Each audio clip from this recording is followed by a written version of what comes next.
বারান্দায় বসে রাতের প্রকৃতি দেখছি, কিন্তু কিছুটা ভয় কাজ করছে, কারণ প্রতি রাতেই 12টার দিকে কারা যেন ঢিল ছুঁড়ছে টিনের চালে অথবা বিল্ডিংয়ের ছাদে। তো একটু খেয়াল করছি আশেপাশে কাউকে দেখা যায় কি না। অবশ্য রাত 12টা বাজতে অনেক দেরি। বারান্দায় বসে প্রকৃতি দেখছি, সুন্দর প্রকৃতি, নির্মল আকাশ বাতাস সব কিছুই সুন্দর, ভালো লাগছে অনেক। দূরে একটা ছাদে দেখলাম অনেকগুলো মানুষ যেন কী করছে, তারা কী করছে ঠিক বুঝতে পারছি না। তারাই কি ঢিল ছুঁড়ছে কি না কিছুটা সন্দেহ হলো। না, পরে দেখা গেল তারা চাটা খাচ্ছে, এনজয় করছে, ইয়াং জেনারেশন।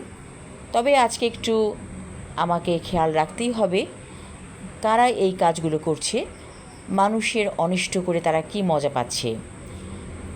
আমরা কারো সাথেও নেই, পাচেও নেই, ঠিক এভাবে চলি, কিন্তু শত্রু লেগেছে খুব ভালোভাবেই, আটসাট বেঁধেই নেমেছে মনে হচ্ছে। দেখা যাক কি হয়। আজ সারাদিন অনেক গরম গিয়েছে, গরমে একেবারে জান যায় যায় অবস্থা এরকম হয়েছিল, বাট এখন একটু ভালো লাগছে, মনে হচ্ছে গরমটা কমে এসেছে। বিকজ এখন রাতের বেলা গরম কমে যাওয়ারই কথা, সূর্য মামা নেই, ভালোই লাগছে সব কিছু মিলিয়ে। তবে মানুষের মনে যে কি আছে, কেন মানুষ এমন করে সেটা ভেবে খুবই অবাক হচ্ছি, যে মানুষ কেন শত্রুতামি করবে, মানুষ কেন ঢিল ছুঁড়বে অন্যের ছাদে, এটা তো উচিত না।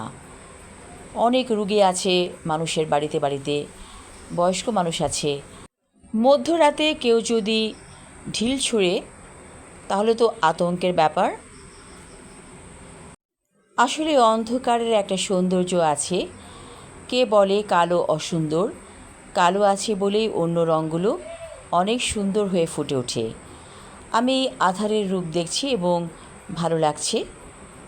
সবাই ভালো থাকুন, সুস্থ থাকুন, এই শুভকামনা করছি। ধন্যবাদ।